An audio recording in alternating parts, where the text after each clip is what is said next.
Salut à toutes et à tous, c'est Anthony pour PDLV, j'espère que vous allez bien. Aujourd'hui on se retrouve aux alentours de Montélimar, chez Digital Perf, tout simplement parce qu'on va passer aujourd'hui la 206 SW au banc. Teddy est ici, salut Teddy, bonjour. Enchanté. Comment ça va? Plutôt pas mal. Et JC, enchanté. Enchanté. On est ici chez toi et on est venu un petit peu repeindre les murs si tu veux, avec cette petite 206. J'en avais marre du blanc en haut. Ouais, ouais. Bon, alors en gros, là, on va faire juste un tir pour voir un petit peu ce que la voiture sort jusqu'à présent, histoire de voir si on bosse pas pour rien. Ouais. Donc on va faire plusieurs tirs, faire une petite moyenne, on va voir un petit peu comment ça va se dérouler. J'ai peur. Bah, let's go, hein. Allez. C'est parti. Ça va, t'es confiant, Ted? Bon, on verra. C'est bien, elle va dans le mur, on sait pas. Je sais pas du tout combien ça peut sortir. Je suis assez curieux de voir, parce que ça marche quand même très bien pour ce que c'est, hein. Ça marche quand même très très bien.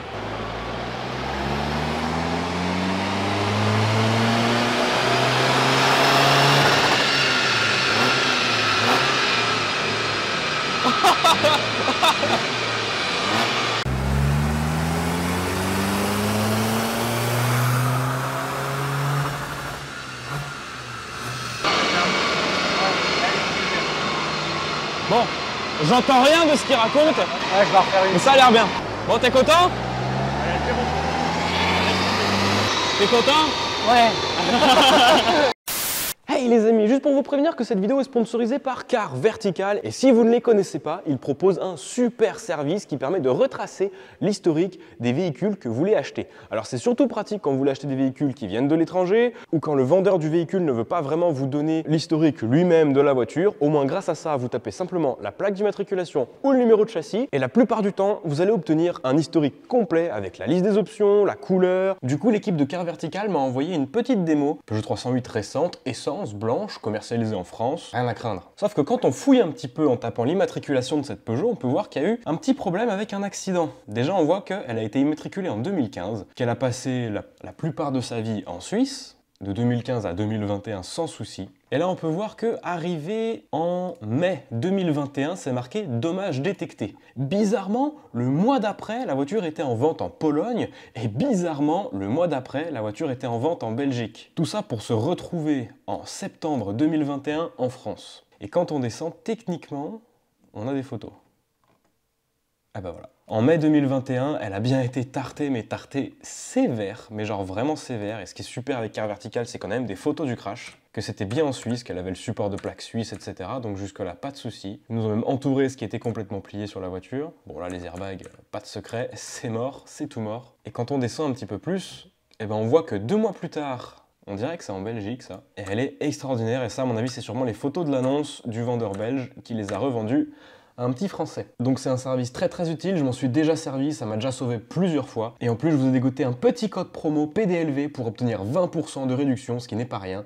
Et bien sûr vous avez tous les liens en description. Retour à la vidéo. Bon alors, j'ai pas vu les résultats, mais Teddy me dit que ça a l'air de très bien marcher. JC a l'air très très content aussi. Vraiment, ouais, franchement Alors, là. On va aller voir un petit peu la courbe. Et JC il a l'air content. Ah, t'es pas prêt. JC il a l'air content de la T'es pas 206. T'es pas prêt. C'est vrai? Ah, vraiment. Attention, alors C'est attention. exceptionnel, hein. Je vais Un tourner. résultat comme ça, c'est exceptionnel. Hein. Pour de vrai ou tu te fous de notre Ah, gueule? non, non, vraiment. Pour de vrai? Même moi, je suis Un le chargeur ici, je le sors à 120 chevaux. T'as le résultat ici en bas. Non! Mais non! 148 chevaux, 306 newtons. 148 Et, chevaux! et la courbe, elle est incroyable. Ah, mais c'est Elle incroyable. a le typhus. Mais Ouais, même pas besoin de faire une prépa, hein. Regarde, d'origine. Attends, faut... 148 Non, mais chevaux, moi, je suis. 306 Nm.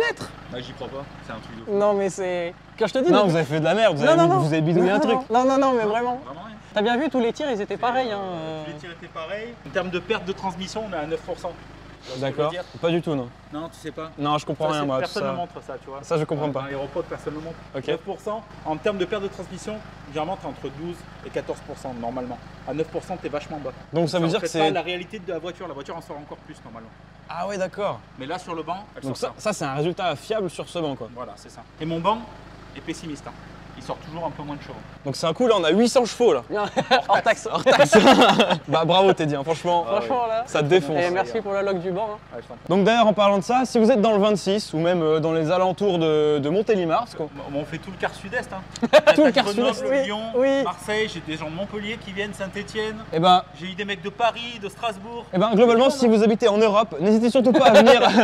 N'hésitez surtout pas à venir ici. On est à Montboucher sur Jabon. C'est ça, exactement. Et il y a du très bon taf qui est fait ici également, je tiens à le souligner. On essaye, ouais. Je vous mets le lien dans la description si ça vous intéresse. Mais là, je suis vraiment content, là, terrible. Ah, mais tu peux, hein, parce qu'on est vraiment. C'est pour ça que je te dis qu'elle marche le feu vraiment depuis le début. Je me dis, c'est bizarre, elle marche vraiment beaucoup trop celle-là. Ah oui, oui, elle est passée. Ici, notre carto, donc la carto en bleu foncé. Mais surtout, le plus intéressant, c'est qu'on a une carto d'origine là à 86 chevaux, qui est donc là en rose. Et ici, le Stagin de Digital Perf, qui est ici en bleu clair. Par rapport à une carto d'origine, nous, on a gratté quasiment 100 Nm, ce qui est débile. Débile, juste débile quoi. Et elle est bridée un peu, je l'ai un peu bridée quand même. Bon, et c'est pas tout, parce que là maintenant on se retrouve dans mon garage et on va encore monter la pression turbo. Ça va être débile les gars, ça va être débile. T'es dit juste un petit mot sur ce qui s'est passé hier ou pas? C'était insane. C'était incroyable. Franchement. Du coup, ce merdier là, cette daube, toute d'origine, hein, vraiment, Oui. il faut préciser. Le seul truc qui est pas d'origine, c'est la suppression de la vanneugère et la ligne. Oui, c'est tout. Et ça fait 148 chevaux et 310 Nm. C'est pas assez. C'est pas assez. Alors qu'est-ce qu'on va faire aujourd'hui mon petit Teddy? On va monter un petit robinet de pression. Très bien. Alors, je vais montrer en exemple la 206 HDI qui est juste ici, toujours en chantier comme d'habitude. Grâce à ce petit robinet qui vient se fixer, se brancher directement sur la wastegate, Yes. on peut avoir plus de pression turbo. Parce qu'en gros, la wastegate, comment ça marche? Il y a une espèce de détente à l'intérieur. Un ressort tout simplement ressort, ouais, qui est c'est arrêté à une certaine pression. Et tout simplement, en gros, dès que la pression dans la surale est bonne, la wastegate elle s'ouvre, du coup elle évacue les gaz et ça évite que la pression monte de trop. Et nous, ce qu'on fait, c'est qu'on crée une fuite. Donc forcément, le turbo il va forcer, taquer de pression pour gaver.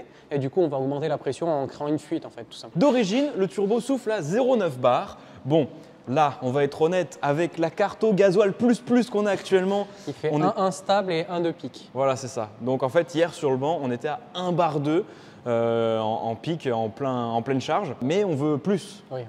Alors, on a acheté exactement le même qu'il y a sur la 206 HDI qui est là-bas, de marque Forge. Donc ça coûte vraiment pas cher, ça coûte, Teddy me disait 35 € sur pas mal de sites, dont le site TPMS d'ailleurs, donc on vous met le lien dans la description si ça vous intéresse. Pour monter cette chose-là, il faut également de la durite, et puis c'est tout ce qu'il faut en fait. Et des colliers. Et oui, et des colliers évidemment pour faire tenir les durites, mais ça coule de source. Donc d'abord, on va commencer par lever la voiture parce que sur ces modèles-là, le turbo n'est pas accessible par ici, on le voit beaucoup mieux par-dessous. Bon, ça y est, la voiture est levée, on a retiré cette roue-là pour accéder un petit peu au turbo qu'on peut apercevoir à peu près par là.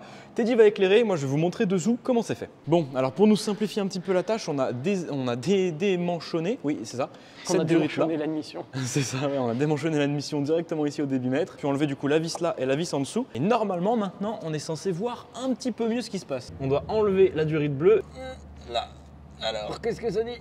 Oh putain mec, il est neuf. Jamais servi. Il n'y a pas un jeu latéral. La durite, on va l'enlever hors caméra parce que passer une main, enfin même deux mains, plus la caméra, c'est très compliqué. Oui, c'est. Donc bon, vous avez Passer compris. 12 mains, ouais. On enlève la petite durite et on reprend juste après. Teddy a réussi avec ses gros doigts et ses grosses mains à l'arracher. Littéralement, Teddy l'a éclaté, mais vraiment éclaté. En théorie, on coupe là et on met un côté de Oui, l'autre. voilà, et c'est comme ça. ça, lui, il crée la fuite. Quand on ouvre, il va créer une fuite là. Voilà. Donc en gros, c'est exactement comme si cette durite était toujours en place, mais que le robinet venait ici. C'est comme si on faisait un trou là en fait. Sauf que Oui. là, on peut contrôler la taille du trou. Oui. Et nous, on va mettre une très grande durite pour pouvoir tirer ce robinet jusqu'en haut. Je pense qu'on va le mettre au-dessus du calculateur comme on a Oui, fait sur c'est la très HDI. bien, ça fait un bon Et montage. puis voilà, c'est très propre. Donc là maintenant, dans l'idée, on va prendre genre quoi, 1m20, Mais on va prendre, de 1m30. toute façon, on va prendre une durite de chaque côté qu'on va faire remonter, puis on lui coupera la bonne longueur. on va Ouais, se bien faire sûr, chier. on va faire ça. Ouais, très bonne idée. Donc là maintenant, je pense même qu'on a fait le plus dur. On doit simplement faire passer les durites en dessous, les emmancher, mettre un petit collier, et puis c'est tout. On remet la roue et c'est trop facile. Bon, là on a préparé des petits colliers au bout, histoire que ça tienne vraiment bien. Il suffit de les faire glisser là. Si tu veux, moi je vais en dessous, j'essaye de les réceptionner. Vas-y, descends. Oh mec, c'est pire que Science TV là. Voilà, il faut le mettre là-dedans. Attends, on va regarder qui on met où. Bon, vous avez compris quoi. Les deux petits bitonneux qui dépassent. Mais tu l'as on mis les où met la deuxième? Elle est où? Je la vois pas. dans le coin, tu t'inquiètes. Elle est où? T'inquiète, c'est dans le coin. Durite. Ah, j'ai entendu bruit. C'est pas bien loin, mec. Oui. Bon, le petit Teddy ici vient de réussir à serrer les deux petits colliers et je vais vous montrer à quoi ça ressemble.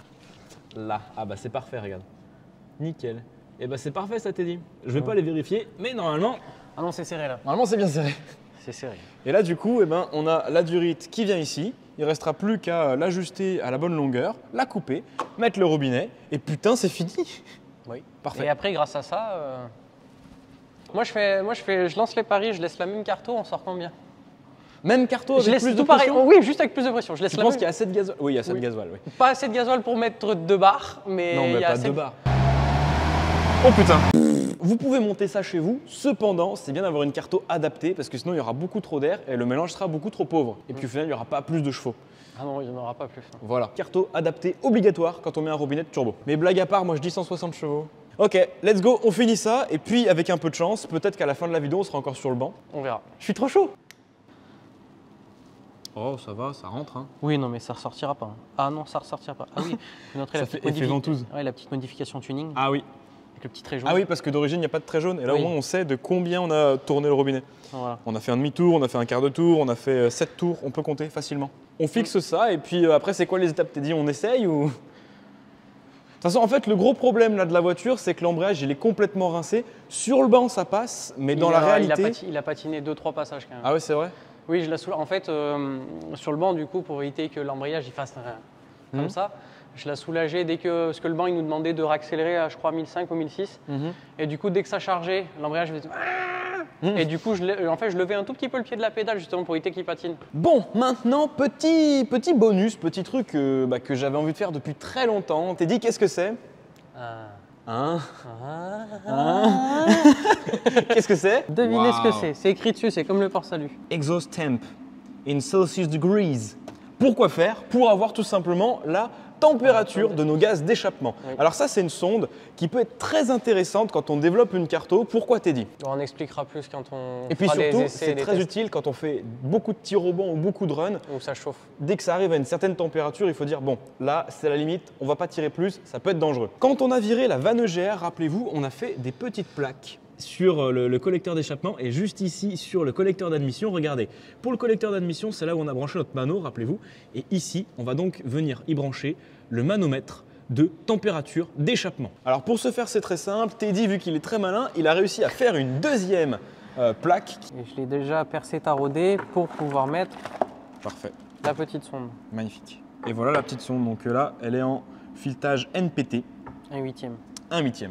Donc voilà, donc grâce à ce petit bitonio, on peut avoir la température de l'échappement. Après, c'est très facile. C'est comme tout, hein. C'est comme le mano par exemple. On a la sonde ici et on a une prise ici qui ramène l'info et le courant. Non, qui ramène juste l'info. Juste l'info? Oui, parce que le Ah courant, oui, le courant est pris dans la ouais, le voiture. courant, il est là-dedans. Un plus, un moins, donc un plus après contact, un moins, la prise pour la sonde. Franchement, il n'y a rien de compliqué, vraiment. Un hein. plus, un moins et un trou dans le collecteur. Voilà. Bon bah let's go alors, c'est parti. On a fait passer ça à travers le tablier habitacle, hein, comme dans la vidéo précédente pour le manomètre de pression turbo, juste ici. C'est réglé à la bonne longueur, on peut tout simplement l'enfiler là-bas dessus. Donc là on a l'insert qui est justement dans la petite plaque. Donc là il ne reste plus qu'à visser ce machin-là, qui est donc un raccord femelle, sur le raccord mâle qui est là-bas. Teddy, je te laisse faire. T'as plus l'habitude que moi d'aller là-bas derrière. Bon, les copains, ça y est, on y est.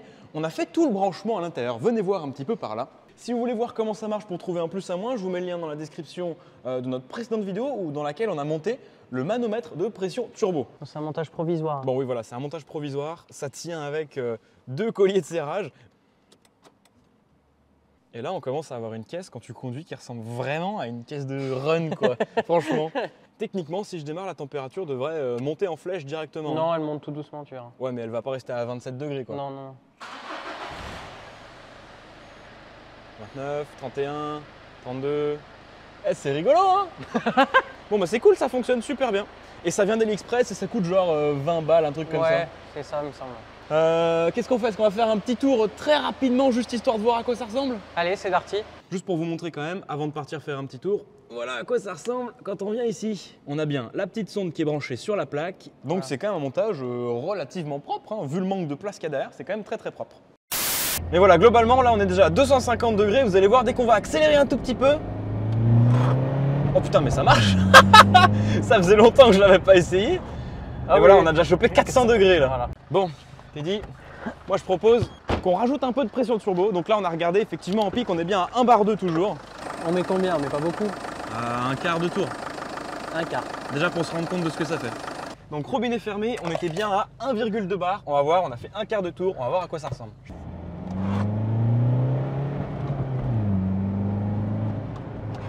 Oh, l'embrayage, j'y suis encore bien. L'embrayage, franchement, il m'a épaté là. J'avoue que là, il m'a épaté. Je me suis dit, je vais lâcher comme un porc, ça a bien pris. Hein. Bon, en fait, on va encore tourner un peu le robinet. Juste pour voir ce que ça fait. Voilà, donc là il y a un demi-tour. Hein. Un demi-tour. Préviens. Ah oui, ça marche beaucoup plus. Il y a combien? Là il y a un, je sais pas combien il y a. Je crois que j'ai vu un 4. un bon virgule 4. Ah c'est n'importe Je vais quoi. ralentir. Si j'appuie sur pic, ça monte le pic. Oui. Ah Voilà. Ah oui. Un bar 6. Oh, ça commence à être costaud un bar 6. Hein. Et l'embrayage il me surprend. Et l'embrayage, il a tenu. Hein. L'embrayage, il a tenu encore. C'est incroyable ça va. Bon, ça veut dire un demi-tour, un bar 6 sur un turbo d'origine. D'origine, c'est 0,9, hein, je répète. Hein. Ça commence à faire pas mal là.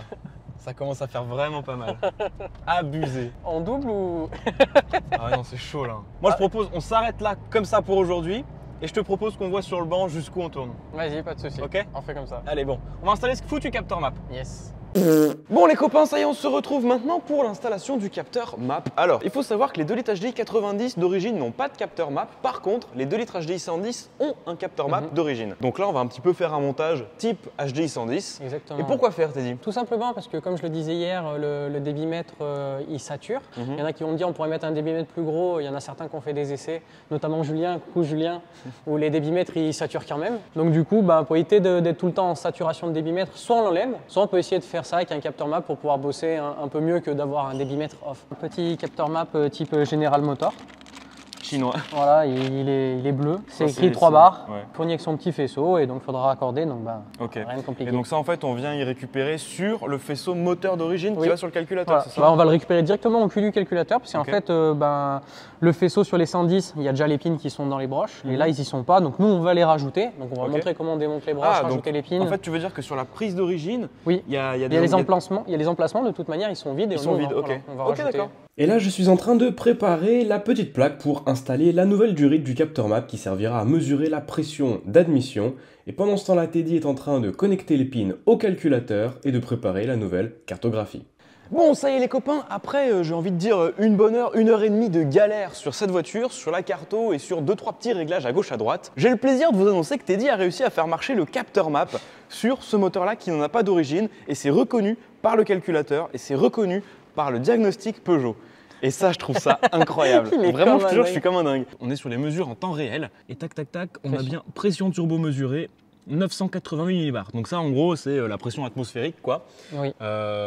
Donc ça nous dit bien que le capteur fonctionne. Et du coup, si on démarre la voiture et qu'on met par exemple des petits coups de gaz pour faire charger le turbo, on verra la valeur qui change. Et c'est passé à 1035 bars là. Oui, c'est ça. 1129 bars, voilà. On a maintenant un capteur map fonctionnel, comme si c'était d'origine sur cette voiture-là. Et ça veut dire qu'en gros, ça nous ouvre le champ des possibles pour faire de la prog beaucoup plus précise. Donc là, en gros, tu vas nous retaper une petite carto pour sortir un peu plus de patates. Ouais, c'est ou pas déjà. Non, là, non, je la laisse comme ça. Ouais. J'ai juste mis le capteur map pour qu'il le prenne en compte, tout ça. Donc là, il n'y a plus de débitmètre, on travaille sur le capteur map. Ok. Et puis, on va passer au réglage et puis on verra ce que ça donne. Déjà, voir à un bar 4 si on casse pas tout. Les copains, rebonjour, on se retrouve maintenant pour la fin de la vidéo chez JC, encore une fois. Salut les gars. Rebonjour JC. Ça va là? Comment ça va? Bien et toi? Bien, bien, bien. Bon, faites pas gaffe aux travaux, ça c'est pour plus tard. Et Teddy a dit qu'on pouvait faire mieux que 150 chevaux. J'attends de voir. On verra à quoi ça ressemble. Est-ce que l'embrayage va supporter? Voilà, c'est ça, c'est l'embrayage quoi. C'est ça qui me fait le plus peur. Donc JC, tu vas peut-être assister à l'explosion d'un embrayage en direct sur ton banc. Ouais.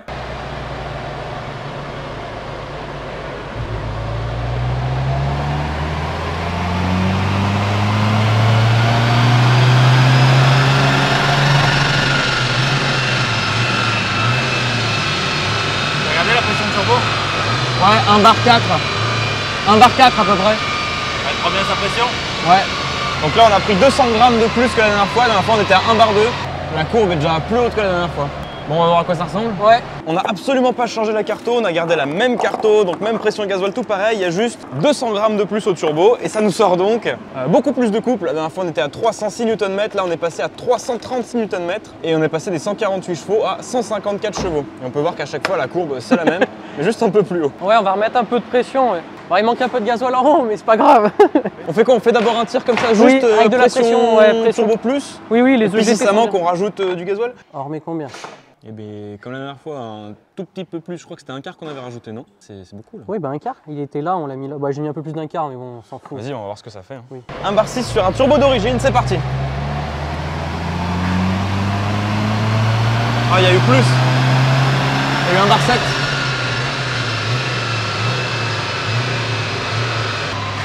Tu refais un tir, puis après en moyenne, c'est ça? Ouais, c'est ça. J'adore.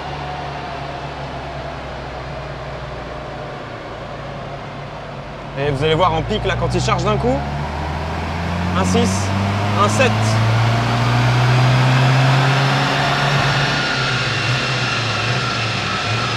Alors, en moyenne, sur cette dernière courbe qui est encore plus haute que les autres, là on est à 159 chevaux et 354 newtons de couple sur une voiture. Avec un embrayage d'origine. De toute façon là on voit bien qu'à la fin ça manque de gasoil. On voit qu'à la fin là la courbe elle recommence à stagner un peu. Du coup ce que tu disais c'est qu'on va rajouter un peu de gasoil. Ouais, on va en remettre un tout petit peu, on va décaler un peu le rupteur aussi parce que bon bah, ça a l'air de prendre alors bon. Ouais. Ok, donc là plus de gasoil et puis on verra après, on rajoutera sûrement du turbo. Ouais, ça commence à être chaud un bar 6. Un tout petit peu. On est déjà à un bar 6 d'origine 0,9. Ouais, c'est quasiment doublé. Mais un bar 8 c'est doublé. Donc voilà. si on met un bar 8, on pourra dire on a tout doublé. Allez, ben on va aller doubler ça alors. Allez, ça roule. On va aller doubler la mise. Bon, là on se retrouve sur le banc, on t'a déjà fait une petite mise de carto, il y a un peu plus de gasoil. T'as joué avec la quantité et l'avance si j'ai bien compris. Ouais, j'ai retouché un peu les avances et puis on va voir ce que ça donne. On laisse un bar 6 là, puis comme ça on regardera. Au moins on voit déjà si ça prend à la courbe, si ça récupère un peu plus vu qu'il y a plus de gasoil. Et puis par contre on sent vraiment que l'embrayage là il commence à être un peu... Il commence vraiment à tirer la gueule. Déjà parce qu'il est vieux et surtout parce qu'il commence à avoir vraiment beaucoup de couple sur la gueule. Pauvre embrayage d'origine. Et on va surveiller aussi les EGT, ça va être très important sur ces quelques tirs là vu qu'il y a plus de gasoil. En vrai on a quand même de la chance d'avoir le banc pour développer. Hein. C'est cool hein. C'est incroyable, c'est un truc de ouf. Encore merci beaucoup à JC.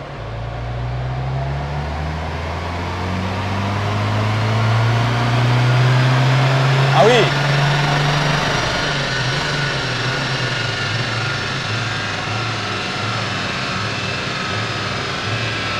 Là ça a pris là. Ouais. Là ça a bien pris là. Le turbo il a monté ou pas? Il commence à peiner en haut parce qu'il y a un peu trop de gasoil je pense. Ouais. Il peine un peu. Ça reste un très petit turbo d'origine sur cette voiture là, donc c'est très vite, on arrive très vite au bout quoi. Bon bah du coup là sur ce dernier tir on a fait la même puissance, le même couple à peu de choses près. On voit que ça commence vraiment à brider ici. Donc on pense que c'est juste que là on arrive vraiment aux limites de la voiture avec cette configuration là. Donc ce qu'on va faire c'est qu'on va rajouter un peu de pression de turbo et puis on va voir ce que ça fait. Hein.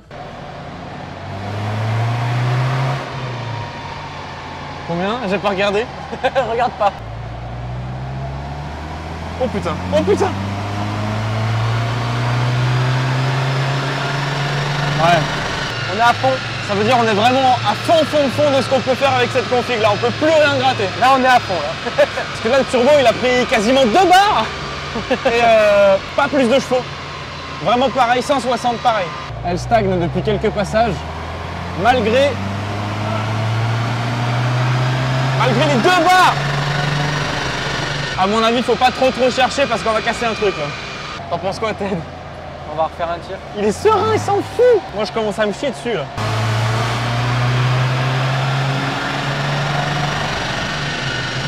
C'est redescendu la pression. Il y a une fuite. Ah là, il prend 2 bars là. Ouais. Et ça redescend. Bon, ça y est les copains, là c'est le max du max. On peut pas faire mieux, là c'est vraiment une limite mécanique, on peut pas faire mieux. On a réussi à tirer 161 chevaux et il est où le couple? Là 350 newtons. Et voilà, ouais, on chope un pic parce que le turbo a bien tenu sur ce tir. Mais après, ah oui, parce que le turbo, il faut en parler quand même. Il est en PLS. Il a pris 2 bars. Il était en PLS. Le turbo, il a pris 2 bars. Là, je pense que c'est le maximum qu'on peut faire. Wow.